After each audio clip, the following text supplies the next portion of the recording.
Hello दोस्तों, आज की इस कहानी में आप सभी को बहुत बहुत स्वागत है। तो कैसे हैं आप लोग? आई होप कि आप लोग बहुत ही अच्छे होंगे। अंजलि और वीर का सच्चा प्यार। वे कहते हैं ना, अगर किसी चीज़ को शिद्दत से चाहो तो पूरी कायनात तुम्हें उससे मिलने में लग जाती है। तो ऐसे ही कुछ कहानी है अंजलि और वीर की। आज 4 साल बाद फिर वही आवाज़ सुनाई दी। हवा में फिर वही खुशबू थी, लेकिन सब कुछ बदल चुका था। उसने देखा कि ऐसा लगा मानो जिंदगी मुझसे बोल रही है, तू अभी जिंदा है, तू अभी भी ख्वाब देख सकता है, तू अकेला नहीं है अब। लेकिन फिर भी मन में कहीं डर था कि कहीं ये सपना टूट न जाए, जो आँख खुलते ही टूट जाएंगे। मन में हजार सवाल चल रहे थे कि तभी वे सामने आके बोली, हाय कैसे हो? मैं तो उससे बस देखता ही रह गया। वो बोली फिर, हेलो कैसे हो, कुछ तो बोलो। मैं हड़बड़ाते हुए बोला, मैं ठीक हूँ, तुम कैसे हो? वो बोली, ठीक हो, तुम इस कंपनी में जॉब करते हो? मैंने कहा हाँ। उसके चेहरे पर हल्की सी मुस्कान थी और बोली, मैं आज ही ज्वाइन हुई हूँ, यह आज मेरा पहला दिन है जॉब का। ये सुनकर मानो मेरे अंदर कहीं खुशी की लहर चल पड़ी, लेकिन मैं उसे वो खुशी बांट नहीं सकता था। मैं आज 4 साल बाद उससे मिला था। वह मेरी पहली मोहब्बत थी। हम दोनों साथ ही बहुत खुश थे, लेकिन फिर एक दिन ऐसा आया जब वो मुझसे जुदा हो गई। आखिरकार गलती भी तो मेरी ही थी। असल में वो मुझे छोड़ के नहीं गई थी, मैं ही कुछ गलत कर गया था कि उसके साथ मैं ही बहक गया था किसी और के लिए। और लेकिन वे कहते हैं ना, अगर प्यार का सच्चा हो तो बुरा से बुरा इंसान बदल जाता है। ऐसा ही कुछ मेरे साथ हुआ।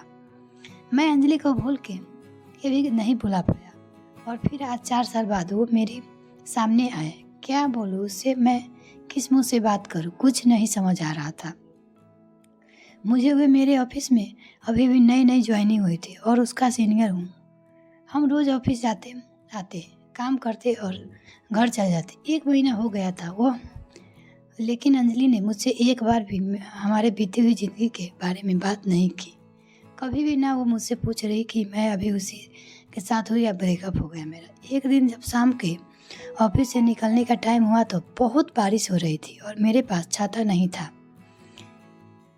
मैं बस स्टैंड तक जा सकूँ थी। ऑफिस में ही वेट कर रहा था बारिश रुकने के लिए। तभी अंजलि ऑफिस से निकल रही थी और मुझे बैठा कर देखे पूछी, तुम्हें घर नहीं जाना? तो मैंने कहा, घर तो जाना है, लेकिन आज छाता नहीं लाया हूँ और बाहर बहुत बारिश हो रही है, इसीलिए वेट कर रहा हूँ रुकने के लिए।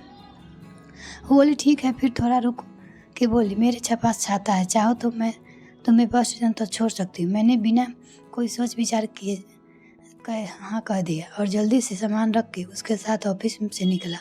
बारिश इतनी तेज थी कि हम दोनों भीग गए थे। बस स्टैंड आते आते बारिश की वजह से बस ही काफ़ी लेट थी। हम दोनों के बीच शांति थी, ना वो कुछ बात कर पा रही थी ना वो कुछ बोल रही थी। फिर भी मैंने हिम्मत जुटा के पूछा, क्या तुम्हारी शादी हो गई? वो हंस पड़ी और बोली, नहीं। ये सुनकर मेरे दिल को खुशी हुई। मैंने उसके बाद भी नहीं बता सकता। फिर कुछ देर बाद वो मुझसे पूछती है, तुम्हारी हो गई? मैंने कहा नहीं। फिर थोड़ा रुक कर मुस्कुराते हुए पूछे, प्रीति का क्या हुआ?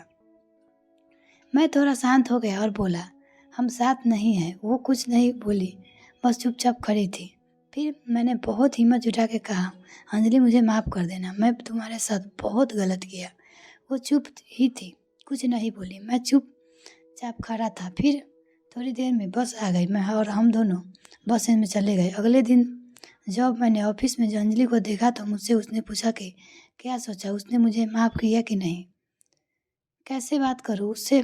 बहुत ही सोच रहा था कि वो मेरे कैबिन में मुझे एक फाइल देने आई। मैंने बिना कुछ सोचे उससे बोल दिया, ऑफिस के बाद साथ चलना है, मुझे बात करनी। वो बोली, क्या हम अभी भी इधर बात कर सकते हैं? मैंने कहा नहीं, ऑफिस के बाद मिलना है। तो वो बोली ठीक है और चली गई। मैं बस इंतज़ार कर रहा था कि कब 6 बजेंगे, मैं उससे बात कर पाऊँगा। टाइम जैसे ही थम ही गया था, 6 बज गया। सब एक एक करके निकल रहा था ऑफिस से। फिर आखिर में मैं निकला और साथ ही अंजलि भी थी। वो रुकी थी मेरे लिए। आज फिर हम साथ चल के गए बस स्टैंड और रास्ते में मैंने उससे पूछा कि कल का जवाब नहीं दिया तुमने? वो शांत ही थी। कुछ देर फिर बोली, किस बात का जवाब दूँ? क्या जवाब दूँ? मैं तो गए थे तुम छोड़ के, और अब मुझे फिर वो सब कुछ नहीं चाहिए। तो माफ़ी का सवाल जवाब ही बात नहीं है। मैंने उसे बहुत मनाने की कोशिश की लेकिन वो नहीं मानी। 5 महीने हो गए थे, हम एक ही ऑफिस में काम करते थे लेकिन हम दोनों एक दूसरे से बात नहीं करते थे। उस दिन के बाद मैंने बहुत बार कोशिश किया अंजलि को मैं मना लूँ। उसने ये कह सकूँ कि हाँ मुझसे गलती हुई थी लेकिन मैं तुम्हारे बिना नहीं रह पाऊँगा। तुम इस ऑफिस में ज्वाइन हो इसीलिए मैंने तुम्हें कांटेक्ट करने की कोशिश किया था लेकिन नहीं हुआ। और जब तुम ऑफिस में आई तो मेरी खुशी का कोई ठिकाना नहीं था लेकिन मुझसे तुम्हें बात ही नहीं हिम्मत नहीं होती थी। मुझे पता था कि तुम अभी भी मुझसे प्यार करती हो लेकिन नहीं कहती थी। एक दिन मैंने ही कुछ सोचा और ऑफिस के मैं आकर सबको अपनी शादी की खबरें दे दी। अगले महीने मेरी शादी होने वाली है। यह सुन ऑफिस के में सब मुझे बधाई देने के लिए आ गए लेकिन अंजलि नहीं आई।